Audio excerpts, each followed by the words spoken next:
ਵਾਹਿਗੁਰੂ ਜੀ ਕਾ ਖਾਲਸਾ ਵਾਹਿਗੁਰੂ ਜੀ ਕੀ ਫਤਿਹ। ਮੈਂ ਤੁਹਾਡੀ ਹੋਸਟ ਨੀਲਮ ਕੌਰ ਤੇ ਮੈਂ ਟੀਵੀ 84 ਦੇ ਸਾਰੇ ਦਰਸ਼ਕਾਂ ਤੇ ਸਰੋਤਿਆਂ ਦਾ ਹਾਰਦਿਕ ਸਵਾਗਤ ਕਰਦੀ ਹਾਂ ਪ੍ਰੋਗਰਾਮ ਸੱਚੋ ਸੱਚ ਵਿੱਚ, ਜਿਹੜੇ ਇਸ ਪ੍ਰੋਗਰਾਮ ਨਾਲ ਦੇਸ਼ਾਂ ਵਿਦੇਸ਼ਾਂ ਤੋਂ ਜੁੜ ਚੁੱਕੇ ਨੇ।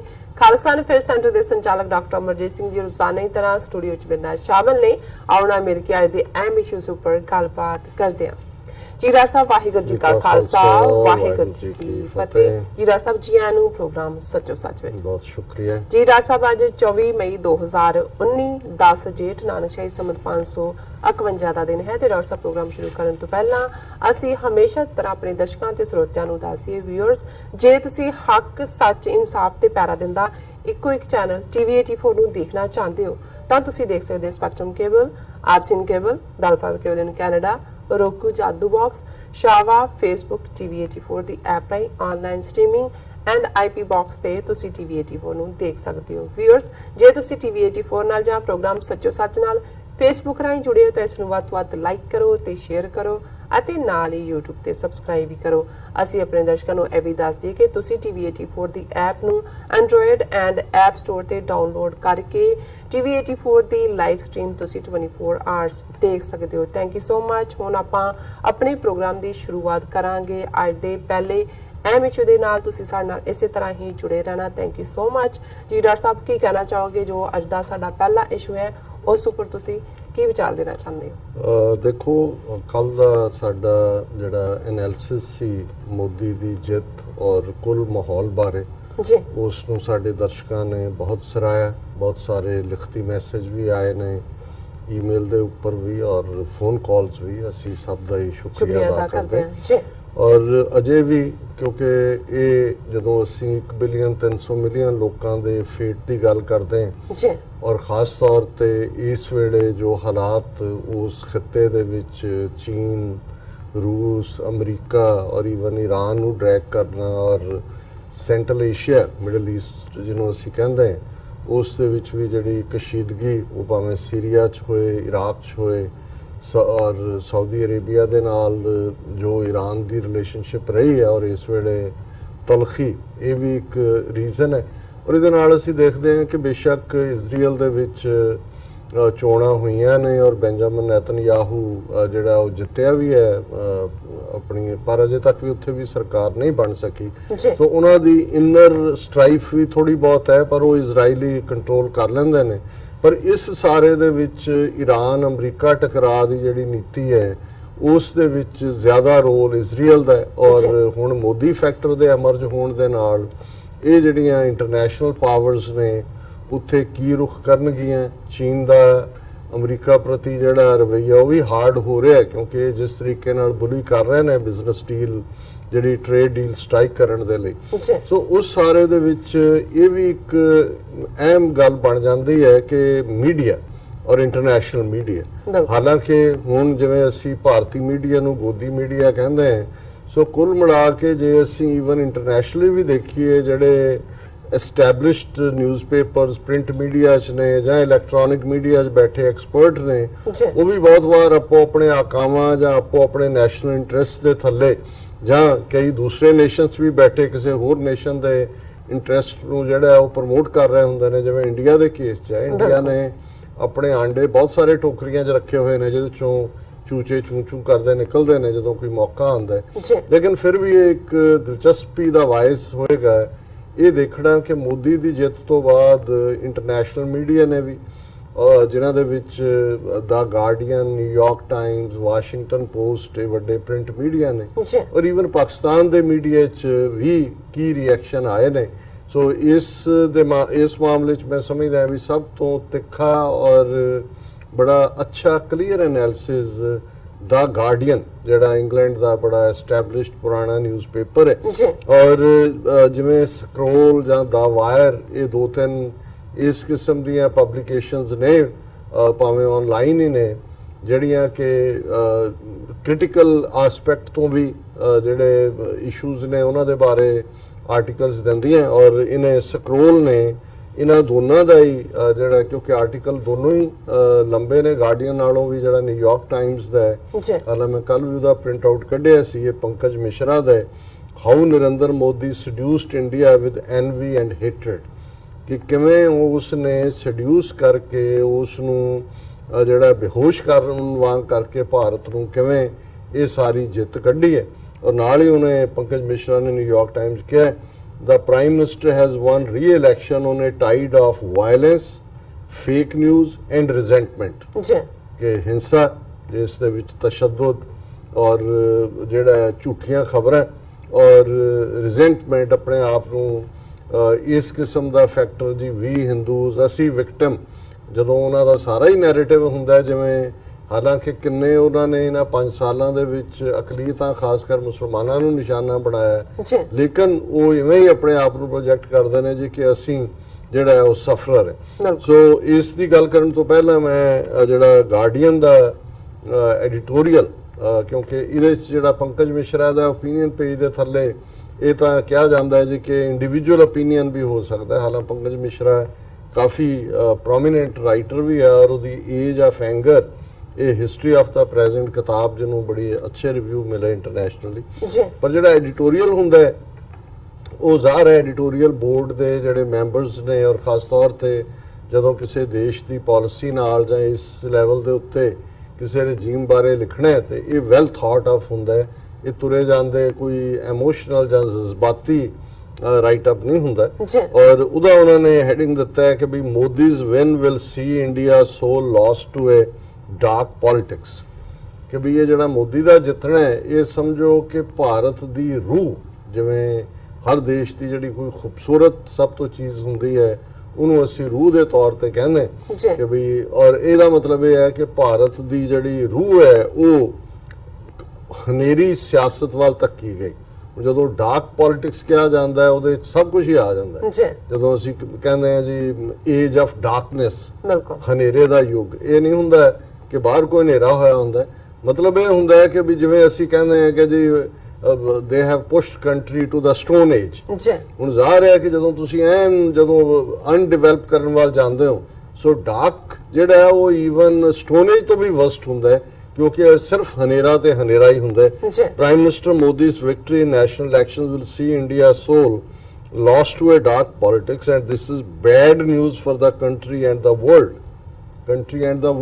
ਜੀ ਜੇ ਨਾਜ਼ੀਆਂ ਦਾ ਰਾਈਜ਼ ਹੋਇਆ ਸੀ ਉਦੋਂ ਵੀ ਕਿਸੇ ਨੇ ਕਿਹਾ ਹੁੰਦਾ ਕਿ ਵੀ ਇਹ ਦੁਨੀਆ ਦੇ ਲਈ ਕੀ ਹੋਏਗਾ ਤਾਂ ਫਿਰ ਨੈਵਰ ਅਗੇਨ ਕਹਿਣ ਦੀ ਲੋੜ ਨਹੀਂ ਸੀ। ਬਿਲਕੁਲ ਉਦੋਂ ਹਰ ਕੋਈ ਔਰ ਉਹਨਾਂ ਦੇ ਜਿਹੜੇ ਪਹਿਲੇ ਰਿਵਿਊ ਵੀ ਆਉਂਦੇ ਸੀ ਕਿ ਜੀ ਮੁਲਕ ਬੜਾ ਤਰੱਕੀ ਕਰ ਰਿਹਾ ਹੈ ਗੱਡੀਆਂ ਟਾਈਮ ਤੇ ਚੱਲ ਰਹੀਆਂ ਲੋਕ ਬੜੇ ਜਿਹੜੇ ਨੇ ਉਹ ਡਿਸਪਲਿਨ ਚ ਨੇ ਇਹ ਹੁਣ ਅੱਜ ਅਸੀਂ ਇਹ ਗੱਲ ਕਹਿੰਦੇ ਹਾਂ ਕਿ ਵੀ ਉਦੋਂ ਜਿਹੜਾ ਪਾਰਟ ਸੀ ਕਿਵੇਂ ਉਸਨੇ ਨੁਕਸਾਨ ਕੀਤਾ ਜੀ ਔਰ ਇਹ ਦੁਨੀਆ ਦੇ ਲਈ ਨਾਜ਼ੀਆਂ ਦਾ ਆਣਾ ਕਿੰਨੀ ਬੈਡ ਨਿਊਜ਼ ਸੀ ਔਰ ਅੱਜ ਜੇ ਦਾ ਗਾਰਡੀਅਨ ਇਹ ਕਹਿ ਰਿਹਾ ਕਿ ਵੀ ਇਹਦਾ ਜਿਤਨਾ ਜਿਹੜਾ ਹੈ it's bad news for the country and the world. ਬਿਲਕੁਲ ਫਿਰ ਉਹਨਾਂ ਨੇ ਇਸ ਨੂੰ ਕਿਹਾ ਕਿ ਵੀ the Independent India's most precious fest a functioning multi-party democracy Modi had threatened ਹੁਣ ਇਹ ਤਾਂ ਬਹੁਤ ਸਾਰਿਆਂ ਨੇ ਕਿਹਾ ਜਿਵੇਂ ਹੁਣ ਕਿ this is end of liberalism end of conservatism ਦੂਜਾ ਪਰ ਇਹ ਜਦੋਂ ਅਸੀਂ ਫਾਸ਼ਿਜ਼ਮ ਦੀ ਗੱਲ ਕਰਦੇ ਹਾਂ ਨਾਜ਼ੀਵਾਦ ਦੀ ਫਾਸ਼ਿਜ਼ਮ ਦੀ ਜੀ ਕਿਉਂਕਿ ਜਿਹੜੀਆਂ ਫੰਕਸ਼ਨਿੰਗ ਪਾਰਲੀਮੈਂਟਰੀ ਡੈਮੋਕ੍ਰੇਸੀਜ਼ ਨੇ ਉਹਦੇ ਚ ਮਲਟੀ ਪਾਰਟੀ ਲਾਈਨ ਹੁੰਦੀ ਹੈ ਔਰ ਜਿਹੜਾ ਕ੍ਰਿਟਿਸਿਜ਼ਮ ਜਾਂ ਆਪੋਜੀਸ਼ਨ ਉਹ ਹਰ ਚੀਜ਼ ਨੂੰ ਕੰਟਰੋਲ 'ਚ ਰੱਖਦੀ ਹੈ ਜੀ ਔਰ ਇਹਦਾ ਦਾ ਗਾਰਡੀਅਨ ਦਾ ਐਨਾਲਿਸਿਸ ਇਹ ਹੈ ਕਿ ਜਿਹੜਾ ਮੋਦੀ ਦਾ ਬਣ ਜਾਣਾ ਉਹ ਥ੍ਰੈਟ ਹੈ ਜਿਹੜਾ ਭਾਰਤ ਦਾ ਇੱਕ ਬਹੁਤ ਕੀਮਤੀ ਸੀ ਪਾਰਟ ਕਿ ਮਲਟੀ ਪਾਰਟੀ ਡੈਮੋਕ੍ਰੇਸੀ। ਫਿਰ ਉਹਨੇ ਕਿਹਾ ਕਿ ਵੀ ਇਹ ਜਿਹੜਾ he is a divisive figure but undoubtedly a charismatic campaigner who deployed with terrible effect false claims and partisan facts ਉਹਨਾਂ ਨੇ ਕਿਹਾ ਜੀ ਬੇਸ਼ੱਕ ਇਹ ਲੋਕਾਂ ਨੂੰ ਵੰਡਣ ਵਾਲਾ ਹੈ ਸਮਾਜ ਨੂੰ ਟੁਕੜੇ ਟੁਕੜੇ ਕਰਨ ਵਾਲਾ ਹੈ ਜੀ ਪਰ ਇਸ ਦੀ ਜਿਹੜੀ ਮੁਹਿੰਮ ਕਰਨ ਦੀ ਜਾਂ ਇਸ ਦੀ ਕੈਂਪੇਨ ਕਰਨ ਦੀ ਤਾਕਤ ਕਰਿਜ਼ਮਾ ਹੁੰਦਾ ਕਿ ਬਹੁਤ ਜਿਹੜਾ ਉਸ ਦਾ ਇਹ ਵੱਡਾ ਗੁਣ ਹੈ ਕਿ ਜਿਹਨੂੰ ਸ਼ਾਨਦਾਰ ਤਰੀਕੇ ਦੇ ਨਾਲ ਔਰ ਕੀ ਕੈਰਿਜ਼ਮੇ ਚ ਉਹਦੀ ਕੀ ਕੈਂਪੇਨਿੰਗ ਹੈ ਜੀ ਕਿ deployed with terrible effect false claims and partisan facts ਕਿ ਝੂਠ ਨੂੰ ਕਿਵੇਂ ਪਰੋਸਣਾ ਹੈ ਔਰ ਇੱਕ ਤਰਫਾ ਜਿਹੜੇ ਤੱਥ ਨੇ ਉਹਨਾਂ ਨੂੰ ਲੈ ਕੇ ਲੋਕਾਂ ਦੇ ਵਿੱਚ ਜਾ ਕੇ ਕਿਵੇਂ ਝੂਠ ਵੇਚਿਆ ਜਾਂਦਾ ਹੈ ਇਹਦੇ ਚ ਮੋਦੀ ਮਾਹਿਰ ਹੈ। ਫਿਰ ਉਹਨਾਂ ਨੇ ਕਿਹਾ ਕਿ ਵੀ ਇਹ ਜਿਹੜਾ ਕਾਂਗਰਸ ਔਰ ਇੱਕ ਨਹਿਰੂ ਗਾਂਧੀ ਡਾਇਨੈਸਟੀ ਹੈ ਇਹਨੂੰ ਹੁਣ ਦੇਖਣਾ ਪਏਗਾ ਕਿ ਵੀ ਉਹਨਾਂ ਨੇ ਵਾਪਸ ਕਿਵੇਂ ਜਿਹੜਾ ਹੈ ਉਹ ਆਪਣੀ ਸਾਖ ਬਣਾਉਣੀ ਜੀ। ਹੈ। ਫਿਰ ਇਸ ਐਡੀਟੋਰੀਅਲ ਚ ਹੈ ਕਿ Hindu nationalism movement that Modi is part of its changing India, part of his changing India for the worse, with its focus on upper caste Hindus, pro-corporate economic growth, cultural conservatism, intensified misogyny, and a firm grip on the instruments of state power. ਹੁਣ ਇਹ ਜਿਹੜੇ 5-6 ਨੁਕਤੇ ਨੇ ਇਹਨਾਂ ਦੇ ਉੱਤੇ ਪੂਰਾ ਇੱਕ ਦੇ ਉੱਤੇ ਸੈਗਮੈਂਟ ਹੋ ਸਕਦਾ ਹੈ ਜੀ ਕਿ ਜੇ ਗਾਰਡੀਅਨ ਇਸ ਕਨਕਲੂਜਨ ਤੇ ਪਹੁੰਚਿਆ ਹੈ ਕਿ ਇਹਨਾਂ 5 ਸਾਲਾਂ 'ਚ ਜੋ ਹੋਇਆ ਔਰ ਅੱਗੋਂ ਕੀ ਹੋਏਗਾ, ਉਹਦੇ 'ਚ ਉਹਨਾਂ ਨੇ ਜਿਹੜੇ ਮੁੱਖ ਤੌਰ ਦੇ ਉੱਤੇ ਕਹੇ ਨੇ ਕਿ ਭਾਈ ਇਹ ਜਿਹੜੀ ਹਿੰਦੂ ਨੈਸ਼ਨਲਿਸਟ ਮੂਵਮੈਂਟ ਹੈ, ਜਿਹਨੂੰ ਫੰਡਾਮੈਂਟਲਿਸਟ ਔਰ ਫੈਨੈਟਿਕ ਵੀ ਤੁਸੀਂ ਕਹਿ ਸਕਦੇ ਹੋ, ਜੀ ਕਿ ਵੀ ਇਹ ਜੋ ਹਾਲਾਤ ਨੇ ਉਹਨਾਂ ਨੂੰ ਵੀ ਵਰਸਟ ਕਰ ਰਿਹਾ। ਕਿਹਦੇ ਲਈ? With its focus on upper caste Hindus. ਜਦੋਂ ਅਸੀਂ ਜ਼ਾਤ-ਪਾਤੀ ਇਹ ਗੱਲ ਅਸੀਂ ਨਹੀਂ ਕਹਿ ਰਹੇ, ਜਾਂ ਕੋਈ ਹੋਰ ਕਸ਼ਮੀਰੀ ਆਜ਼ਾਦੀ ਘੁਲਾਟੀਆ ਜਾਂ ਅਸਾਮੀ ਨਹੀਂ ਕਹਿ ਰਿਹਾ, ਇਹ ਲੰਡਨ 'ਚ ਬੈਠੇ ਗਾਰਡੀਅਨ ਦੇ ਐਡੀਟਰ ਕਹਿ ਰਹੇ ਨੇ ਜੀ ਕਿ ਜਿਹੜਾ ਸਮਾਜ ਆਉਣ ਜਾ ਰਿਹਾ ਹੈ, ਆਏਗਾ, ਜਿਹਨੂੰ ਅਸੀਂ ਜਦੋਂ ਕਹਿੰਦੇ ਹਾਂ ਕਿ ਮਨੂ ਸਮ੍ਰਿਤੀ ਕਨਸਟੀਟਿਊਸ਼ਨ ਹੋਏਗਾ, ਸੋ ਜ਼ਾਹਿਰ ਹੈ ਕਿ ਹਾਈ ਕਾਸਟ ਹਿੰਦੂ ਜਿਹੜਾ ਡੋਮੀਨੇਟ ਕਰ ਰਿਹਾ ਸਾਰੇ ਪਾਸੇ, ਜੀ ਉਸ ਦਾ ਬੋਲਬਾਲਾ ਹੋਏਗਾ। ਉਹਦਾ ਫੋਕਸ ਹੀ ਜਿਹੜਾ ਇਸ ਹਕੂਮਤ ਦਾ ਉਹ ਸਾਰੇ ਦੇ ਉੱਤੇ ਹੈਗਾ ਕਿ ਵੀ ਇਹ ਜਿਹੜਾ ਦਲਿਤ ਹੈ ਔਰ ਪਛੜਿਆ ਹੋਇਆ ਹੈ, ਜਿਨ੍ਹਾਂ ਨੂੰ ਉੱਥੇ OBC BC SC ਇਹਨਾਂ ST ਇਹ ਕਨਸਟੀਟਿਊਸ਼ਨਲ ਟਰਮਸ ਦਿੱਤੀਆਂ ਹੋਈਆਂ ਵੀ ਉਹਨਾਂ ਦਾ ਬੇੜਾ ਗਰਕ। Upper caste Hindus pro corporate economic growth. ਹੁਣ ਜ਼ਾਹਿਰ ਹੈ ਕਿ ਜੇ ਹੈਡ ਆਫ ਦਾ ਸਟੇਟਸ ਇਹਨੇ ਟਰੰਪ ਨੇ ਵੀ ਚੇਚਾ ਕਾਲ ਕਰਕੇ ਮੋਦੀ ਨੂੰ ਵਧਾਈ ਦਿੱਤੀ ਹੈ, ਦੂਸਰਿਆਂ ਨੇ ਵੀ ਦਿੱਤੀ ਹੈ, ਦੁਨੀਆ 'ਚ ਖੁਸ਼ੀ ਦਾ ਇਜ਼ਹਾਰ ਹੈ। ਕਿਉਂ? ਜੇ ਤੁਸੀਂ ਇਹਨਾਂ ਵੈਸਟਰਨ ਡੈਮੋਕ੍ਰੇਸੀਜ਼ ਦਾ ਮਾਡਲ ਦੇਖੋ ਜਾਂ ਇਸ ਸਿਸਟਮ ਨੂੰ ਦੇਖੋ, ਤੇ ਇਹ ਜਿਹੜੇ ਵੱਡੇ ਬਿਲੀਅਨਰ ਇਹ ਕਾਰਪੋਰੇਟ ਅਮਰੀਕਾ ਜਿਹੜੇ ਕੱਲੇ ਹੀ ਇਸ ਸਮਰੱਥਾ ਰੱਖਦੇ ਨੇ। ਜਿਵੇਂ ਮੈਂ ਕਿਸੇ ਕਾਲਜ 'ਚ ਪੜ੍ਹ ਰਿਹਾ ਸੀ ਕਿ ਉਹ ਕਨਵੋਕੇਸ਼ਨ ਤੇ ਗਿਆ ਇੱਕ ਬਿਲੀਅਨਰ, ਔਰ ਉਹਨੇ ਉੱਥੇ ਐਲਾਨ ਕਰਤਾ ਕਿ ਜੀ ਜਿੰਨੇ ਸਟੂਡੈਂਟ ਲੋਨ ਹੈ ਸਾਰਿਆਂ ਦਾ ਮੈਂ ਪੇ ਕਰਾਂਗਾ, $50 ਮਿਲੀਅਨ ਕੇ $80 ਮਿਲੀਅਨ ਬਣਦਾ ਸੀ। ਹੁਣ ਇਹ ਕਿੱਥੋਂ ਆਉਂਦੇ ਨੇ ਪੈਸੇ? ਕੋਈ ਅਮਰੀਕਾ 'ਚ ਇਹ ਕੋਈ ਅਮਰੂਦ ਜਾਂ ਕੋਈ ਜਾਮਣੂ ਵੇਚ ਕੇ ਤੇ ਨਹੀਂ ਬਣਾਉਂਦੇ। ਸੋ ਇਹਨਾਂ ਸਾਰਿਆਂ ਦੇ ਜਿਹੜੇ ਇੰਟਰਸਟ ਨੇ ਕਾਰਪੋਰੇਟ, ਜਦੋਂ ਈਵਨ ਮਨਮੋਹਨ ਸਿੰਘ ਦੇ ਹਵਾਲੇ ਨਾਲ ਵੀ ਕਿਹਾ ਜਾਂਦਾ ਜੀ ਇਕਨੋਮਿਕਲ ਰਿਫਾਰਮ ਕੀ ਨੇ, ਤੁਸੀਂ ਇਹਨਾਂ ਲਈ ਦਰਵਾਜ਼ੇ ਖੋਲ ਦਿਓ, ਇਹਨਾਂ ਨੂੰ ਤੁਸੀਂ ਸਾਰੀਆਂ ਸਹੂਲਤਾਂ ਮੁਹੱਈਆ ਕਰੋ। ਔਰ ਉੱਥੇ ਜਿਹੜੇ ਤੁਹਾਡੇ ਆਪਣੇ ਲੋਕ ਨੇ, ਜਿਹੜੇ ਆਦੀਵਾਸੀ ਨਕਸਲਾਈਟ ਮੂਵਮੈਂਟ ਕੀ ਹੈ ਜਾਂ ਜਿਹਨੂੰ ਮਾਓਵਾਦੀ ਮੂਵਮੈਂਟ ਕੀ ਹੈ, ਕਿ ਵੀ ਉਹ ਇਹੀ ਹੈ ਕਿ ਵੀ ਉਹਨਾਂ ਦੀਆਂ ਜ਼ਮੀਨਾਂ ਖੋਹ ਲਈਆਂ, ਕਿਉਂਕਿ ਉਹ ਛੱਤੀਸਗੜ੍ਹ ਹੋਏ, ਝਾਰਖੰਡ ਹੋਏ, ਬਿਹਾਰ ਹੋਏ, ਇਹਨਾਂ ਸਾਰਿਆਂ ਦੇ ਵਿੱਚ ਈਵਨ ਬੰਗਾਲ ਦੇ ਕੁਝ ਹਿੱਸੇ ਜਿੱਥੇ ਵੀ ਵੱਡੀਆਂ ਮੈਟਲਸ ਦੇ ਭੰਡਾਰ ਨੇ ਔਰ ਦੁਨੀਆ ਦੇ ਵਿੱਚ ਵਿਕਣ ਵਾਲਾ ਸਟੱਫ ਹੈ, ਉਹ ਇਹ ਕਾਰਪੋਰੇਟ ਅਮਰੀਕਾ ਵਾਲਿਆਂ ਨੂੰ, ਕਾਰਪੋਰੇਟ ਅਮਰੀਕਾ ਨੂੰ ਜਾਂ ਦੁਨੀਆ ਦੇ ਹੋਰ ਖਿੱਤਿਆਂ 'ਚ ਕਈ 100 ਮੀਲ ਜਿਹੜੀ ਜ਼ਮੀਨ ਹੈ ਉਹ ਇਹ ਦੇ ਦਿੰਦੇ ਨੇ, ਜੰਗਲ ਇਹਨਾਂ ਦੇ ਹਵਾਲੇ ਕਰ ਦਿੰਦੇ ਨੇ, ਉਹਨਾਂ 'ਚ ਕਮਿਸ਼ਨ ਵੀ ਖਾਂਦੇ ਨੇ ਔਰ ਇਹ ਵੀ ਬੱਲੇ ਕਰਦੇ ਨੇ ਜੀ ਨਾਲ ਹੀ ਹੋਏਗਾ ਜੀ, ਬਹੁਤ ਪ੍ਰੋਗਰੈਸ ਹੋ ਰਹੀ ਹੈ ਜੀ। ਸੋ ਉਹਨੇ ਕਿਹਾ ਕਿ ਵੀ ਇਹ ਜਿਹੜਾ ਵਰਸਟ ਹੈ pro corporate economic growth, cultural conservatism. Cultural conservatism ਕੀ ਹੈ? ਹਰ ਚੀਜ਼ ਨੂੰ ਕਹੀ ਜਾਓ ਕਿ ਜੀ ਇਹ ਤਾਂ ਮਗਰਬ 'ਚੋਂ ਆਈ, ਵੈਸਟ 'ਚੋਂ ਆਈ, ਸਾਡਾ ਤਾਂ ਜਿਹੜਾ ਉਹ ਕਲਚਰ ਇਹ ਹੈ, ਤੁਸੀਂ ਇੱਥੇ ਇਹ ਦਿਨ ਨਹੀਂ ਮਨਾ ਸਕਦੇ, ਇਹ ਨਹੀਂ। ਜਿਵੇਂ ਉੱਥੇ RSS ਦੀਆਂ ਜਦੋਂ ਵੈਲੈਂਟਾਈਨ ਡੇ ਹੁੰਦਾ ਹੈ ਜਾਂ ਦੂਸਰੇ ਕੋਈ ਹੋਰ ਦਿਨ, ਦੂਸਰੇ ਮਜ਼ਹਬਾਂ, ਈਵਨ ਕ੍ਰਿਸਮਸ, ਉਹਨਾਂ ਦੇ ਜਾ ਕੇ ਚਰਚਾਂ ਤੇ ਹਮਲੇ ਕੀਤੇ ਇਹਨਾਂ ਨੇ ਕਿ ਜੀ ਇਹ ਸਾਡਾ ਨਹੀਂ ਹੈ, ਸਾਡੀ ਹਿੰਦੂ ਸਭਿਅਤਾ ਔਰ ਇਹ ਉਹ ਪਹਿਰਾਵੇ ਦੇ ਹਵਾਲੇ ਨਾਲ, ਕੀ ਪਾਣਾ ਕੀ ਨਹੀਂ, ਖੁਰਾਕ ਦੇ ਹਵਾਲੇ ਨਾਲ। ਹੁਣ ਕਿਵੇਂ 30 ਸਟੇਟਾਂ ਚੋਂ ਕਿੰਨਿਆਂ ਦੇ ਵਿੱਚ ਉਹਨਾਂ ਨੇ ਐਂਟਾਈ ਕਨਵਰਜਨ ਲਾਅ ਵੀ ਬਣਾਤੇ ਕਿ ਤੁਸੀਂ ਆਪਣੀ ਮਰਜ਼ੀ ਨਾਲ ਵੀ ਆਪਣਾ ਮਜ਼ਹਬ ਨਹੀਂ ਬਦਲ ਸਕਦੇ, ਖਾ ਨਹੀਂ ਸਕਦੇ ਖੁਰਾਕ ਤੁਸੀਂ। ਸੋ ਇਹ ਹੈ ਕਿ ਜਿਹੜਾ ਸਾਰਾ ਜਿਹਨੂੰ ਆਮ ਬਦਨਾਮ ਕਰਨ ਲਈ ਦੂਜੇ ਪਾਸੇ ਤਾਲਿਬਾਨੀ ਸੋਚ ਕਹਿਣਗੇ, ਤੁਸੀਂ ਇਹਨਾਂ ਦਾ ਹਾਲ ਦੇਖੋ ਕਿ ਵੀ ਇਹਨਾਂ ਨੇ ਕਿਸ ਕਦਰ RSS ਦੇ ਹਿੰਦੂਤਵਾ ਦੇ ਥੱਲੇ ਇਹ ਕਲਚਰਲ ਕੰਜ਼ਰਵੇਟਿਜ਼ਮ ਲਿਆਂਦਾ ਹੈ। ਔਰ ਫਿਰ ਇੰਟੈਂਸੀਫਾਈਡ ਮਿਸਜਿਨਸ। ਹੁਣ ਇਹ ਕੀ ਹੁੰਦਾ ਹੈ ਕਿ ਵੀ ਔਰਤਾਂ ਦੇ ਅਗੇਂਸਟ ਮਿਸਾਜਿਨੀ ਵੀ ਇਹਨੂੰ ਕਹਿੰਦੇ ਨੇ, ਇਹਦਾ ਪ੍ਰੋਨਾਂਸੀਏਸ਼ਨ ਤੇ ਸਪੈਲਿੰਗ ਡਿਫਰੈਂਟ ਹੈ। ਹੁਣ ਮਿਸਾਜਿਨੀ ਕੀ ਹੈ? ਔਰਤਾਂ ਦੇ ਖਿਲਾਫ। ਜੇ ਹੁਣ ਮੰਨੂ ਕਹਿੰਦਾ ਵੀ ਔਰਤ ਨੂੰ ਕਦੇ ਇਕੱਲੇ ਨਾ ਰਹਿਣ ਦਿਓ, ਪਹਿਲਾਂ ਬਾਪ, ਫਿਰ ਘਰ ਵਾਲਾ, ਫਿਰ ਪੁੱਤਰ, ਉਹਦੇ ਕੋਈ ਹੱਕ ਨਹੀਂ ਹੈ। ਹੁਣ ਜੇ ਉੱਥੇ ਭਾਰਤ ਦੇ ਵਿੱਚ Delhi rape capital of India ਔਰ ਉਹ ਨਿਰਭੈ ਵਿਚਾਰੀ ਦੇ ਨਾਲ ਜੋ ਹੋਇਆ ਇਵੈਂਚੁਅਲੀ ਉਹਦਾ ਉਹ ਮਰ ਗਈ ਤੇ ਹੁਣ ਉਸ ਜਿਹੜੀ ਅੱਜ ਸਭ ਤੋਂ ਵੱਡੀ ਪਾਰਟੀ ਜਿਹਨਾਂ ਕੋਲ ਪਾਵਰ ਆਈ ਹੈ ਮੋਹਨ ਭਾਗਵਤ ਉਹ ਬਿਆਨ ਦੇ ਰਿਹਾ ਹੈ ਕਿ ਜੀ ਇਹ ਜਿਹੜਾ ਉਹ ਸਾਡੇ ਭਾਰਤ 'ਚ ਇਵੇਂ ਨਹੀਂ ਹੁੰਦਾ, ਮਤਲਬ ਪਿੰਡੂ ਭਾਰਤ ਇਹ ਸ਼ਹਿਰਾਂ 'ਚ ਹੁੰਦਾ। ਫਿਰ ਕਿੰਨਿਆਂ ਦੇ ਆਏ ਜੀ ਰਾਤ ਨੂੰ ਕੰਮ ਕਿਉਂ ਕਰਦੀਆਂ ਇਹ, ਦੂਸਰਾ ਕਿਉਂ ਨਹੀਂ ਹੈ। ਸੋ ਇਹ ਜਿਹੜਾ ਮਿਸਜਿਨਸ ਇਹਨਾਂ ਦਾ ਐਟੀਟਿਊਡ ਹੈ, ਗਾਰਡੀਅਨ ਅਖਬਾਰ ਕਹਿ ਰਿਹਾ ਕਿ ਵੀ ਆਉਣ ਵਾਲੇ ਪੀਰੀਅਡ 'ਚ ਔਰਤਾਂ ਦੇ ਲਈ ਵੀ, ਕਿਉਂਕਿ ਮਨੂ ਸਮ੍ਰਿਤੀ ਦੇ ਹੀ ਇਹ ਸਾਰੇ ਆਰਡਰਸ ਨੂੰ ਫੋਲੋ ਕਰਨ ਵਾਲੇ ਨੇ।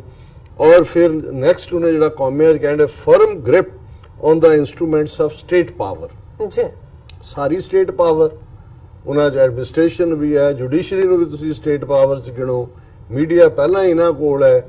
ਸਟੇਟਾਂ ਜਿਹੜੀਆਂ ਨੇ ਹੁਣ ਕਾਂਗਰਸ ਜਿਹੜੀ ਹੈ ਕੇਰਲਾ ਔਰ ਪੰਜਾਬ ਦੋ ਸਟੇਟਾਂ ਦੇ ਵਿੱਚ ਸਰਵਾਈਵ ਕੀਤੀ ਹੈ, ਬਾਕੀ ਸਾਰੇ ਜਿਹੜੀ ਹੈ ਉਹ ਕਲੀਨ ਸਵੀਪ ਹੋ ਗਿਆ ਦੂਜੇ ਪਾਸਿਓਂ।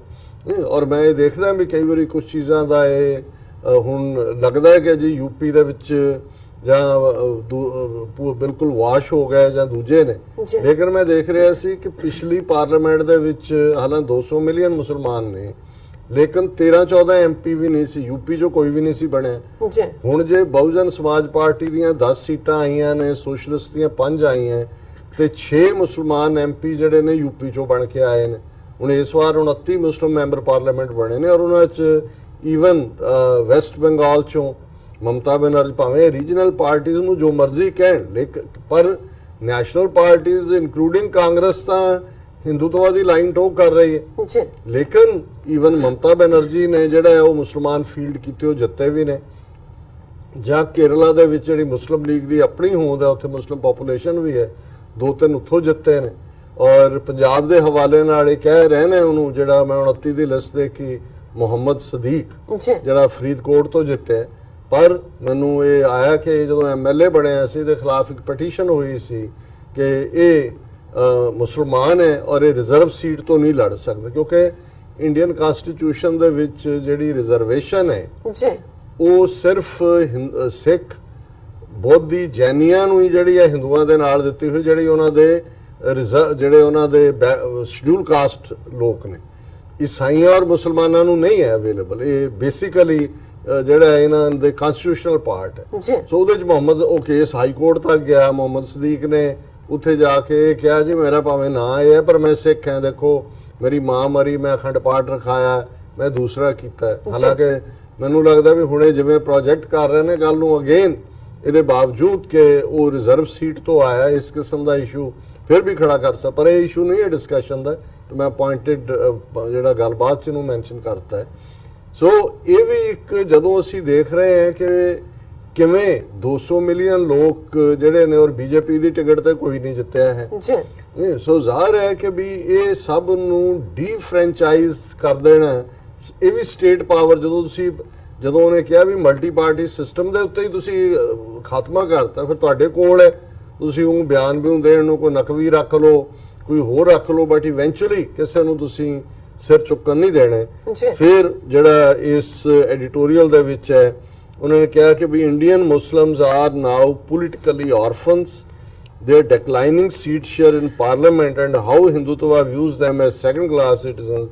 It said Modi had recklessly taken India and Pakistan close to war earlier this year. कि मुसलमान सियासी यतीम ने और मोदी ਦੀਆਂ ਨੀਤੀਆਂ ਨੇ ਭਾਰਤ ਔਰ ਪਾਕਿਸਤਾਨ ਨੂੰ ਜਿਹੜਾ ਹੈ ਉਹ ਜੰਗ ਦੇ ਐਨ ਉਹਦੇ ਬੂਥੇ ਦੇ ਵਿੱਚ ਧੱਕ ਦਿੱਤਾ ਸੀ। ਇਹ ਤਾਂ ਇਮਰਾਨ ਖਾਨ ਦੀ ਵਿਜ਼ਡਮ ਹੈ ਕਿ ਉਹਨੇ ਬਿਲਕੁਲ ਕੂਲ ਡਾਊਨ ਰਹਿ ਕੇ ਇਸ ਸਾਰੀ ਸਿਚੁਏਸ਼ਨ ਨੂੰ ਹੈਂਡਲ ਕੀਤਾ। ਫਿਰ ਉਹਨੇ ਕਿਹਾ ਕਿ ਵੀ ਇਹ ਜਿਹੜੀ ਇਸ ਦੇ ਬਾਵਜੂਦ ਕਿ ਜਿਹੜੀ ਇਕਨੋਮੀ ਹੈ ਉਹ ਬੜੀ ਸਪਲਟਰਿੰਗ ਹੈ ਇੰਡੀਆ ਦੀ, ਔਰ ਇਸ ਦੇ ਬਾਵਜੂਦ ਜਿਹੜਾ 2017 ਦੇ ਸਰਵੇ ਵੀ ਦੱਸ ਰਹੇ ਸੀ ਕਿ ਮੋਦੀ ਦਾ ਝੂਠ ਵਿਕ ਰਿਹਾ। ਔਰ ਇਸ ਸਾਰੇ ਚੋਂ ਜਿਹੜਾ ਫਿਰ ਉਹਨਾਂ ਨੇ ਨਾਲ ਦੀ ਨਾਲ ਇਸ ਚ ਬੀਜੇਪੀ ਦਾ ਜ਼ਿਕਰ ਵੀ ਕੀਤਾ ਕਿ it pays lip service to reducing the yawning inequalities that is disfiguring India. ਇਹ ਵੀ ਗੱਲਾਂ ਬਾਤੀ ਕਰਦੇ ਨੇ। ਔਰ ਪਰ ਜਿਹੜਾ the role of caste and religious conflict in India's party system suits BJP, ਔਰ ਇਹ ਜਿਹੜੀ ਹੈ ਬੀਜੇਪੀ ਉਹ ਧਰਮ ਦਾ ਟਕਰਾਅ ਵੀ ਔਰ ਜ਼ਾਤ ਪਾਤੀ ਟਕਰਾਅ ਵੀ, ਔਰ ਉਹਨਾਂ ਦੋਨਾਂ ਦੇ ਹੀ ਸਿਰ ਦੇ ਉੱਤੇ ਇਹਨਾਂ ਨੇ ਆਪਣੀ ਇਸ ਜਿੱਤ ਨੂੰ ਕੱਢਿਆ। ਬਿਲਕੁਲ। ਔਰ ਮੈਂ ਜਿਵੇਂ ਨਿਊਯਾਰਕ ਟਾਈਮਸ ਦੀ ਗੱਲ ਕਿ ਇਹ ਤਾਂ ਗਾਰਡੀਅਨ ਦਾ ਐਡੀਟੋਰੀਅਲ ਹੈ, ਔਰ ਜੀ। ਨਿਊਯਾਰਕ ਟਾਈਮਸ ਜਿਹੜਾ ਪੰਕਜ ਮਿਸ਼ਰਾ ਦਾ ਓਪੀਨੀਅਨ ਪੇਜ ਦੇ ਉੱਤੇ ਆਇਆ ਹੈ ਕਿ ਵੀ ਉਹਨੇ ਕਿਹਾ ਹੈ ਕਿ ਵੀ how Modi's raw wisdom has made India suffer for 5 years, proving him to be dangerously incompetent। ਕਿ 5 ਸਾਲ 'ਚ ਹੀ ਮੋਦੀ ਚੋਂ ਇਹ ਸਾਬਤ ਹੋਇਆ ਹੈ ਕਿ ਬਿਲਕੁਲ ਨਕੰਮਾ ਨਠੱਲਾ ਬੰਦਾ ਹੈ। ਜੀ। ਔਰ ਫਿਰ ਉਹਨੇ ਕਿਹਾ ਵੀ ਇਹ ਜਿਹੜੀਆਂ ਮਾਈਨੋਰਟੀਜ਼ ਨੂੰ ਥ੍ਰੈਟ ਹੋਣਗੀਆਂ, ਲੋ ਕਾਸਟ ਹਿੰਦੂਜ਼ ਨੂੰ ਹੋਣਗੀਆਂ, ਜਾਂ ਜਿਹੜੇ ਜਰਨਲਿਸਟ ਜਿਹੜੇ ਪੱਤਰਕਾਰ ਇਹਨਾਂ ਦੇ ਨਾਲ ਸਹਿਮਤ ਨਹੀਂ, ਜਾਂ ਔਰਤਾਂ ਕਿਵੇਂ ਇਹਨਾਂ ਦੇ ਟਾਰਗੇਟ ਤੇ ਹੋਣਗੀਆਂ। ਔਰ ਇਹ ਜਿਹੜਾ ਇਹਨਾਂ ਦਾ it won't be only a savage assault on not just democratic institutions and rational discourse but also ordinary human decency। ਜੀ ਕਿ ਜਿਹੜਾ ਕੋਈ ਇਨਸਾਨੀਅਤ ਦਾ ਵੀ ਵਕਾਰ ਹੈ, ਇਹ ਨਿਊਯਾਰਕ ਟਾਈਮਸ ਕਹਿ ਰਹੀ ਹੈ, ਕੱਲ ਇਹ ਛਪਿਆ ਹੈ ਕਿ ਇਹ ਸਾਰਾ ਹੀ ਜਿਹੜਾ ਹੈ, ਇਹ ਇਸ ਦਾ ਸ਼ਿਕਾਰ ਹੋਏਗਾ। ਔਰ ਫਿਰ ਉਹਨੇ ਕਿਹਾ ਕਿ ਵੀ ਇਹ ਇਸ ਸਾਰੇ ਮਾਹੌਲ ਨੂੰ ਜਿਹਦੇ ਥੱਲੋਂ ਅੱਜ ਉਹਨੇ ਵਿਕਟਰੀ ਕੱਢੀ ਹੈ 2014 ਤੋਂ ਮੋਦੀ ਨੇ ਬਿਲਡ ਕਰਨਾ ਸ਼ੁਰੂ ਕੀਤਾ ਹੈ। ਔਰ ਇਸ ਸਾਰੇ 'ਚ ਉਹਨੇ ਕਿਹਾ ਕਿ ਵੀ ਇਹ ਜਿਹੜਾ ਸੈਲਫ ਪਰਪੈਚੁਏਟਿੰਗ ਪੋਸਟ ਕਲੋਨੀਅਲ ਰੂਲਰਸ ਨੇ ਇਹ ਇਸ ਸਾਰੀ ਨਫ਼ਰਤ 'ਚੋਂ ਕੱਢ ਰਹੇ ਨੇ, ਔਰ ਉਹ ਉਹਨਾਂ ਦਾ ਸੌਦਾ ਵਿਕ ਵੀ ਰਿਹਾ ਹੈ। ਔਰ ਦੇਖਣ ਵਾਲੀ ਗੱਲ ਇਹ ਹੈ ਵੀ 2014 ਦੇ ਵਿੱਚ ਜਦੋਂ ਮੋਦੀ ਨੇ ਬੀਜੇਪੀ ਨੂੰ ਵਿਕਟਰੀ ਤੱਕ ਖੜਿਆ ਐਬਸੋਲੂਟ ਮੈਜੋਰਟੀ ਤੱਕ, ਉਦੋਂ ਕਮਿਊਨਲ ਕਾਰਡ ਨੂੰ ਜਾਂ ਈਵਨ ਅਗੇਂਸਟ ਕਸ਼ਮੀਰ ਜਾਂ ਪਾਕਿਸਤਾਨ ਜਾਂ ਦੂਜਾ ਬਹੁਤ ਅੰਡਰ ਪਲੇ ਕੀਤਾ ਗਿਆ ਸੀ। ਉਦੋਂ ਕੋਈ ਔਰ ਇਸ ਲਈ ਕੁਝ % ਮੁਸਲਮਾਨਾਂ ਨੇ ਵੀ ਵੋਟਾਂ ਪਾਈਆਂ ਸੀ। ਉਦੋਂ ਵੇਚਣ ਦੀ ਚੀਜ਼ ਸੀ ਕਿ ਜੀ ਦੇਖੋ ਗੁਜਰਾਤ ਮਾਡਲ, ਯਾਨੀ ਕਿ ਮੋਦੀ ਨੇ ਗੁਜਰਾਤ ਦਾ ਚੀਫ ਮਿਨਿਸਟਰ ਹੁੰਦਿਆਂ ਕਿੰਨੀ ਤਰੱਕੀ ਕਰ ਦਿੱਤੀ ਹੈ, ਔਰ ਇਹ ਆਏਗਾ ਮੋਦੀ ਔਰ ਹੋਏਗਾ।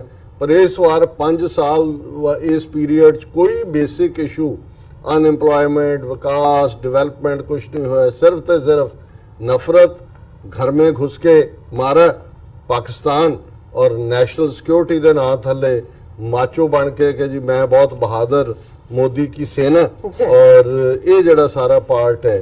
और मैं देख रहा भी इवन पाकिस्तान के मीडिया ने भी इस दे उत्ते कमेंट किए ने। डॉन ਜਿਹੜਾ ਪਾਕਿਸਤਾਨ ਦਾ ਬੜਾ ਪੁਰਾਣਾ ਔਰ ਰੈਪਿਊਟਡ ਅਖਬਾਰ ਹੈ, ਉਹਨਾਂ ਨੇ ਇਹ ਕਿਹਾ ਕਿ ਵੀ communal politics in India has triumphed in an age that will define the future of the republic। ਕਿ ਜਿਹੜਾ ਫਿਰਕਾ ਪ੍ਰਸਤ ਸਿਆਸਤ ਹੈ ਉਹ ਜਿੱਤੀ ਹੈ, ਜਿਹੜੀ ਕਿ ਅਲਟੀਮੇਟਲੀ ਕਿੱਧਰ ਲੈ ਕੇ ਜਾਏਗੀ। the results are astounding and depressingly show that religious hatred and sectarian politics can be exploited to lure voters। ਇਹ ਡੌਨ ਦਾ ਕਹਿਣਾ ਕਿ ਵੀ ਇਹ ਜਿਹੜਾ ਇਸ ਗੱਲ ਨੇ ਸਾਬਤ ਕੀਤਾ ਹੈ ਕਿ ਜਿਹੜੀ ਮਜ਼ਹਬੀ ਨਫ਼ਰਤ ਔਰ ਇੱਕ ਫਿਰਕਾਦਰਾਨਾ ਲਾਈਨ ਹੈ, ਉਸ ਨੂੰ ਜੇ ਤੁਸੀਂ ਕਿਸ ਹੱਦ ਤੱਕ ਉਹਨੂੰ ਐਕਸਪਲੋਇਟ ਕਰ ਸਕਦੇ ਹੋ, ਉਸ ਦਾ ਗਲਤ ਇਸਤੇਮਾਲ ਕਰ ਸਕਦੇ ਹੋ। The focus must now turn to a practical way forward for sustainable peace in the subcontinent। Piece ਵਾਲੀ ਗੱਲ ਤਾਂ ਨਜ਼ਰ ਨਹੀਂ ਆਉਂਦੀ ਹੈ, ਹਾਲਾਂਕਿ ਮੈਂ ਅੱਜ ਪਾਕਿਸਤਾਨ ਦੇ ਹੋਰ ਵੀ ਦੇਖ ਰਿਹਾ ਸੀ ਚੈਨਲ, ਮੈਂ ਉਹਦੀ ਗੱਲ ਕਰਦੇ। ਫਿਰ ਨਿਊਜ਼ ਇੰਟਰਨੈਸ਼ਨਲ ਨੇ ਕਿਹਾ ਕਿ ਇਹ ਮੋਦੀ ਇਸ ਲਈ ਜਿੱਤਿਆ ਹੈ ਕਿਉਂਕਿ ਕਾਂਗਰਸ ਫੇਲ ਹੋਈ ਹੈ। If Modi has one despite the long history of failures on the economic front, bad governance and an open war on religious minorities, it is because the opposition, especially the Congress, allowed him to। So ਜ਼ਾਹਰ ਹੈ ਕਿ ਜਦੋਂ ਤੁਸੀਂ ਨਾ ਆਪਣੀ strategy ਬਣਾਉਂਦੇ ਹੋ, ਨਾ ਵਿਉਂਤਬੰਦੀ ਕਰਦੇ ਹੋ, ਔਰ ਨਾ ਹੀ ਜਿਹੜਾ ਉਸ ਦੇ ਲਈ ਤੁਸੀਂ ਕੋਈ ਪ੍ਰੋਪਰ ਦੇਖਦੇ ਹੋ ਕਿ ਤੁਹਾਡਾ ਦੁਸ਼ਮਣ ਕਿੰਨਾ ਵੱਡਾ ਹੈ। ਇਸੇ ਤਰ੍ਹਾਂ ਵਾਸ਼ਿੰਗਟਨ ਪੋਸਟ ਦੇ ਵਿੱਚ ਵਿਵਨ ਮਰਵਾ ਦਾ ਰਾਈਟ ਅਪ ਹੈ ਕਿ despite A record high unemployment rate, a slowing economy and widespread agrarian distress, ਕਿਸਾਨਾਂ ਦੇ ਆਤਮਘਾਤ, ਭਾਵੇਂ ਅਨਐਮਪਲੋਇਮੈਂਟ ਹੈ, ਆਰਥਿਕਤਾ ਥੱਲੇ ਨੂੰ ਜਾ ਰਹੀ ਹੈ, ਕਿਸਾਨੀ ਦਾ ਬੁਰਾ ਹਾਲ ਹੈ। Indians overwhelmingly decided to give Prime Minister Modi and his Bharatiya Janata Party a second chance to put the country back on track। The slowdown in economic growth could still have emerged as a possible flashpoint during the elections, but the February suicide attack on Indian paramilitary forces in Pulwama and the government's subsequent response, which included ordering airstrike on terrorist camp in Pakistan, helped marshal vast amounts of support for Modi. ਉਹ ਇਹ ਵੀ ਕਹਿ ਰਹੇ ਨੇ ਕਿ ਜੇ ਪੁਲਵਾਮਾ ਦਾ ਨਾ ਹੁੰਦਾ ਜੀ ਤੇ ਫਿਰ ਜਿਹੜਾ ਹੈ ਇਹ ਨਹੀਂ ਸੀ ਹੋਣਾ, ਅਨਐਮਪਲੋਇਮੈਂਟ ਦੂਸਰੇ ਇਸ਼ੂ ਰਹਿਣੇ ਸੀ। ਬਿਲਕੁਲ। ਔਰ ਪਾਕਿਸਤਾਨ ਦੇ ਇਲੈਕਟ੍ਰੋਨਿਕ ਮੀਡੀਆ 'ਚ ਮੈਨੂੰ ਹੈਰਾਨੀ ਵੀ ਹੁੰਦੀ ਹੈ, ਕਈ ਵਾਰ ਮੈਂ ਜ਼ਿਆਦਾ ਤਨਕੀਦ ਕਰਨਾ ਵੀ ਨਹੀਂ ਚਾਹੁੰਦਾ। ਹੁਣ ਉਹਦੇ 'ਚ ਮੈਂ 2-3 ਬੜੇ ਪ੍ਰੋਮੀਨੈਂਟ ਨੂੰ ਅੱਡ-ਅੱਡ ਚੈਨਲਸ ਤੇ ਕਹਿੰਦੇ ਸੁਣਿਆ, ਉਹਨਾਂ ਨੇ ਕਿਹਾ ਜੀ ਮੋਦੀ ਦੀ ਗੈਬੀ ਮਦਦ ਹੋਈ। ਜੀ ਉਹਨਾਂ ਨੇ ਕਿਹਾ ਜੀ ਗੈਬੀ ਕੀ ਜੀ, ਉਹ ਜੈਸ਼-ਏ-ਮੁਹੰਮਦ ਨੇ ਜ਼ਿੰਮੇਵਾਰੀ ਲੈ ਲਈ। ਪੁਲਵਾਮਾ ਜੇ ਨਾ ਹੁੰਦਾ ਤੇ ਮੋਦੀ ਨੂੰ ਜਿਹੜਾ ਉਹ ਥੱਲੇ ਨੂੰ ਜਾ ਰਿਹਾ ਸੀ। ਔਰ ਇੱਕ ਦੋ ਤੇ ਇੱਥੋਂ ਤੱਕ ਗਏ ਜੀ ਅਸੀਂ ਖੁਦ ਹੀ ਮੋਦੀ ਨੂੰ ਜਿਤਾਉਣ 'ਚ ਮਦਦ ਕੀਤੀ ਹੈ, ਇਸ ਕਿਸਮ ਦਾ ਕਰਕੇ। ਦੇਖੋ ਮਤਲਬ ਇਹ ਕਿਉਂ ਸਮਝ ਨਹੀਂ ਆਉਂਦੀ ਇਹਨਾਂ ਨੂੰ, ਇਹ ਸਾਰੇ ਲੋਕ ਜਿਹੜੇ ਬੜੇ ਪੜ੍ਹੇ ਲਿਖੇ, ਬੜੇ ਆਪੋ ਆਪਣੇ ਫੀਲਡਸ ਦੇ ਮਾਹਿਰ ਨੇ, ਜਰਨਲਿਸਟ ਨਾ ਵੀ ਹੋਣ ਪ੍ਰੋਫੈਸ਼ਨਲ, ਕਿ ਸਿਚੁਏਸ਼ਨ ਕੰਟਰਾਈਵ ਕਿਵੇਂ ਕੀਤੀ ਜਾਂਦੀ ਹੈ। ਔਰ ਇੱਕ ਹਾਲਾਂ ਕੋਈ ਮੈਂ ਐਕਸਪਰਟ ਨਹੀਂ ਹੈ ਕਿਸੇ ਫੀਲਡ ਦਾ, ਚਾਰ ਇੱਧਰ ਉੱਧਰ ਪੜ੍ਹ ਕੇ ਜਾਂ ਚੰਗੇ ਲੋਕਾਂ ਦੀ ਸੰਗਤ ਚੋਂ ਕੁਝ ਸਿੱਖਿਆ ਹੋਇਆ, ਪਰ ਤੁਹਾਨੂੰ ਨਜ਼ਰ ਆ ਰਿਹਾ, ਤੁਸੀਂ ਜੇ ਪੁਲਵਾਮਾ ਨਾਲ ਰਿਲੇਟਡ ਸਾਰੀ ਇਨਫੋਰਮੇਸ਼ਨ ਨੂੰ ਥੋੜਾ ਜਿਹਾ ਉਹਦਾ ਮੰਥਨ ਕਰੋ, ਜਿਵੇਂ ਤੁਸੀਂ ਉਹ ਦਹੀਂ ਰਿੜਕਦੇ ਹੋ ਮਧਾਣੀ ਪਾਓ, ਤੇ ਤੁਹਾਨੂੰ ਨਜ਼ਰ ਆ ਜਾਂਦਾ ਮੱਖਣ ਕਿਹੜੇ ਪਾਸੇ ਹੈ, ਪਾਣੀ ਕਿਹੜੇ ਪਾਸੇ ਹੈ। ਬਿਲਕੁਲ। ਕਿ ਵੀ ਉਹਨਾਂ ਦੀਆਂ ਆਪਣੀਆਂ ਰਿਪੋਰਟਾਂ, ਉਹਨਾਂ ਦਾ ਆਪਣਾ ਕਹਿਣਾ ਹੈ ਭਾਈ ਉਹਨਾਂ ਨੂੰ 에ਅਰ ਲਿਫਟ ਨਹੀਂ ਦਿੱਤੀ, ਉਹਨਾਂ ਦਾ ਰਾਜ ਕੋਈ ਸਿਕਿਉਰਿਟੀ ਪ੍ਰੋਵਾਈਡ ਨਹੀਂ ਕੀਤੀ, ਕਿਵੇਂ ਉਸ ਦੇ ਵਿੱਚ ਜਿਹੜਾ ਕਰਨ ਵਾਲਾ ਵੀ ਲੋਕਲ, ਇਹਨਾਂ ਦੇ ਕਹਿਣ ਮੁਤਾਬਕ ਐਕਸਪਲੋਸਿਵ ਵੀ ਲੋਕਲੀ, ਗੱਡੀ ਵੀ ਲੋਕਲੀ ਵਰਤੀ ਗਈ। ਔਰ ਕੁੱਲ ਮਿਲਾ ਕੇ ਜਿਹੜੀ ਸਾਰੀ ਸਿਚੁਏਸ਼ਨ ਹੈ, ਕਿਹਨੇ ਕਨਫਰਮ ਕੀਤਾ ਹੈ ਵੀ ਜੈਸ਼-ਏ-ਮੁਹੰਮਦ ਕਿ ਕੌਣ ਕਿੱਥੇ ਬੈਠੇ, ਕਿਹਨੇ ਜ਼ਿੰਮੇਵਾਰੀ ਲਈ।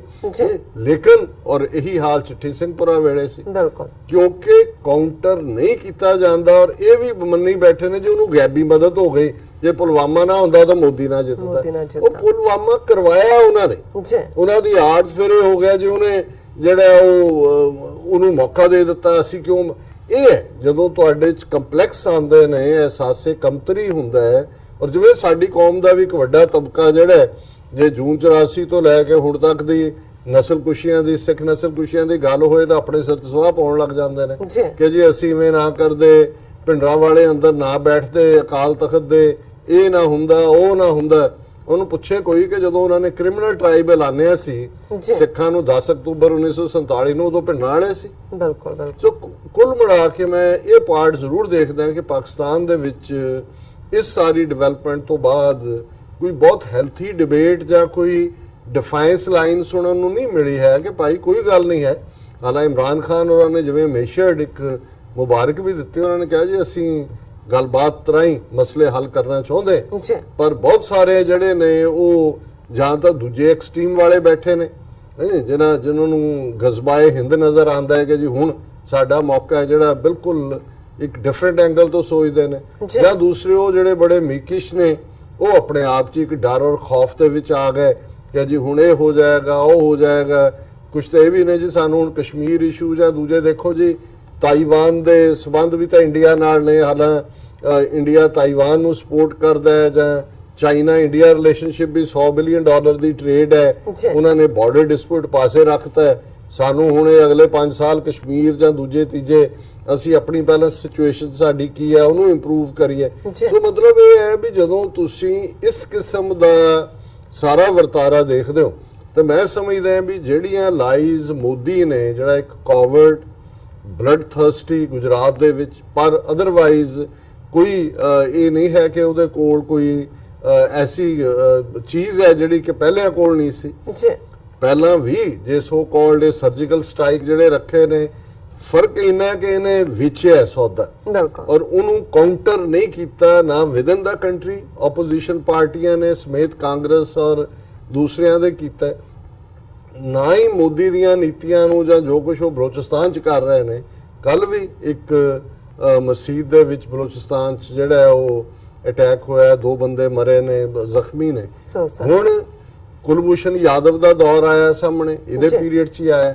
ਸੋ ਕਿਉਂ ਨਹੀਂ ਇਹ ਸਾਰੇ ਜਿਹੜੇ ਮੁੱਦੇ ਇਹਨਾਂ ਨੂੰ ਇੰਟਰਨੈਸ਼ਨਲ ਲੈਵਲ ਤੇ ਲਿਆ ਕੇ ਹੁਣ ਸਕਸੈਸਿਸ ਦੇਖ ਰਹੇ ਨੇ। ਦੇਖੋ ਮੋਦੀ ਨੇ ਇੰਟਰਨੈਸ਼ਨਲੀ ਉਹਨੂੰ ਜਿਹੜਾ ਮਸੂਦ ਅਜ਼ਹਰ ਨੂੰ UN ਲਿਸਟ ਬਣਾਤਾ, ਇਹ ਵੀ ਉਹਦੇ ਬੜੇ ਹੱਕ 'ਚ ਗਿਆ। ਜਦੋਂ ਤੁਸੀਂ ਕਾਊਂਟਰ ਹੀ ਨਹੀਂ ਕਰਨਾ, ਨਹੀਂ ਤੁਹਾਡੇ ਕੋਲ ਸਬੂਤ ਨੇ ਕੁਲਭੂਸ਼ਣ ਯਾਦਵ ਤੋਂ ਲੈ ਕੇ ਜੋ ਬਲੋਚਿਸਤਾਨ 'ਚ ਹੋ ਰਿਹਾ, ਉਹ ਲਾਲ ਕਿਲੇ ਦੀ ਸਪੀਚ ਐਡਰੈਸ ਕਰਦੇ ਆ ਜਿਹੜਾ ਹੈ, ਉਹ ਜ਼ਿਕਰ ਕਰ ਰਿਹਾ ਹੈ ਗਿਲਗਿਤ ਦਾ, ਬਾਲਸਤਾਨ ਦਾ, ਆਜ਼ਾਦ ਕਸ਼ਮੀਰ ਦਾ, ਬਲੋਚਾਂ ਦਾ, ਜੀ ਤੇ ਤੁਸੀਂ ਜਿਹੜਾ ਉਹਨੂੰ ਕਾਊਂਟਰ ਹੀ ਨਹੀਂ ਕਰਦੇ ਹੋ, ਤੁਹਾਡੇ ਅਟੈਕ ਵੀ ਹੋ ਰਹੇ ਨੇ।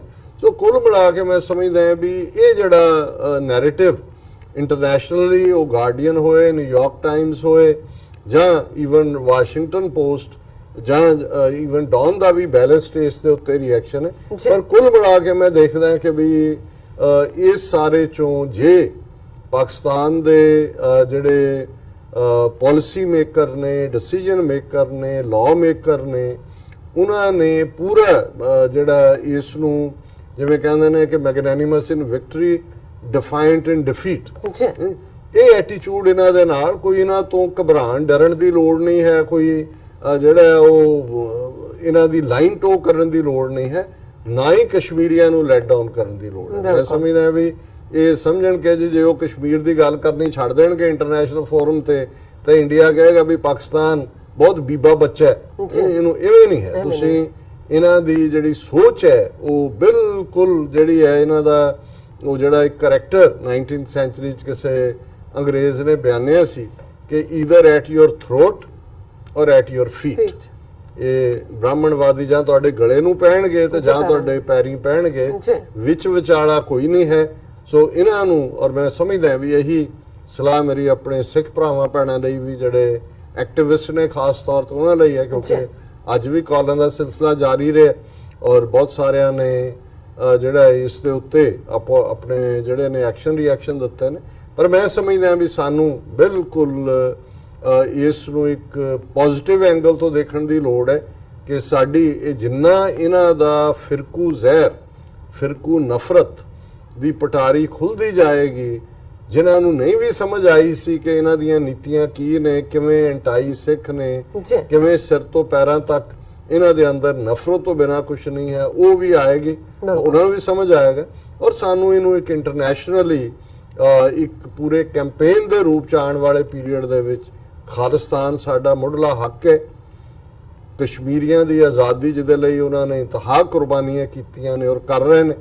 ਜਦੋਂ ਅਸੀਂ ਅੱਜ ਵੀ ਗੱਲ ਕਰ ਰਹੇ ਹਾਂ, ਪਿਛਲੇ ਕੱਲ ਜਿਹਨੂੰ ਇਹਨਾਂ ਨੇ ਬੁਰਹਾਨ ਵਾਨੀ ਦਾ ਸਾਥੀ ਕਹਿ ਕੇ ਮੂਸਾ ਜਿਹਦਾ ਨਾਂ ਹੈ ਉਹਨੂੰ ਮਾਰਿਆ, ਲੋਕ ਸਾਰੇ ਜਿਹੜੇ ਨੇ ਉਹਨੂੰ ਸ਼ਹੀਦ ਦੇ ਤੌਰ ਦੇ ਉੱਤੇ ਦੇਖਦੇ ਨੇ। ਕਿਉਂਕਿ ਜੇ ਅਸੀਂ ਪੰਜਾਬ ਦੇ ਵਿੱਚ ਇਹ ਲਹਿਰ ਨਾ ਦੇਖੀ ਹੁੰਦੀ ਕਿ ਕਿਵੇਂ ਖਾਲਿਸਤਾਨ ਦੀ ਲਹਿਰ ਦੇ ਜਿਹੜੇ ਯੋਧੇ ਸੀ ਉਹਨਾਂ ਨੂੰ ਦਹਿਸ਼ਤਗਰਦ ਔਰ ਬੇਗੁਨਾਹ ਨੂੰ ਚੁੱਕ ਕੇ ਮਾਰਨ ਵਾਲਿਆਂ ਨੂੰ ਇਹ ਕਹਿ ਕੇ ਕਿ ਜੇ ਅਸੀਂ ਬੜੇ ਖੁੰਖਾਰ ਅਤਵਾਦੀ ਮਾਰੇ ਨੇ, ਤਾਂ ਫਿਰ ਸਾਨੂੰ ਕਸ਼ਮੀਰ ਸਿਨੈਰੀਓ ਸਮਝ ਨਹੀਂ ਸੀ ਆਣਾ।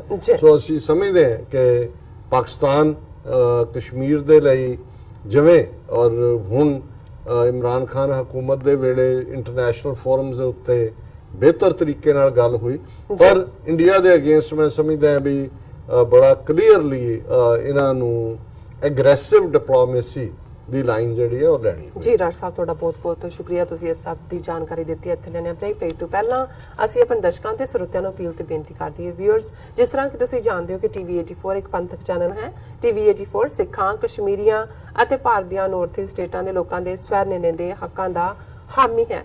ਅਸੀਂ ਚਾਹਾਂਗੇ ਕਿ ਤੁਸੀਂ ਟੀਵੀ 84 ਦੀ ਚੜ੍ਹਦੀ ਕਲਾ ਲਈ ਵੱਧ ਤੋਂ ਵੱਧ ਡੋਨੇਟ ਕਰੋ। ਡੋਨੇਟ ਕਰਨ ਲਈ ਸਾਡੀ ਵੈਬਸਾਈਟ tv84.tv ਤੇ ਜਾ ਕੇ ਪੇਪਲ ਦੀ ਵਰਤੋਂ ਕਰਕੇ ਵਨ ਟਾਈਮ ਡੋਨੇਟ ਕਰ ਸਕਦੇ ਹੋ, ਮੰਥਲੀ ਡੋਨੇਟ ਵੀ ਕਰ ਸਕਦੇ ਹੋ। ਤੁਸੀਂ ਟੀਵੀ 84 ਦੇ ਨਾਮ ਤੇ ਚੈੱਕ ਬਣਾ ਕੇ ਸਾਨੂੰ ਮੇਲ ਵੀ ਕਰ ਸਕਦੇ ਹੋ ਸਾਡੇ ਇਸ ਪਤੇ ਤੇ 36-0137 ਐਵਨਿਊ, ਲੌਂਗ ਆਈਲੈਂਡ ਸਿਟੀ, ਨਿਊਯਾਰਕ 11101 USA, ਜਾਂ ਫਿਰ ਤੁਸੀਂ ਸਾਨੂੰ ਫੋਨ ਰਾਹੀਂ ਵੀ ਸੰਪਰਕ ਕਰ ਸਕਦੇ ਹੋ ਸਾਡੇ ਫੋਨ ਨੰਬਰ ਤੇ 5164060694। Thank you so much viewers. ਵਿਚਾਰਾਂ ਦਾ ਸਿਲਸਿਲਾ ਇਸ ਤਰ੍ਹਾਂ ਚੱਲਦਾ ਰਹੇਗਾ। ਮਿਲਦੇ ਹਾਂ ਆਫਟਰ ਦਿਸ ਸ਼ਾਰਟ ਬ੍ਰੇਕ।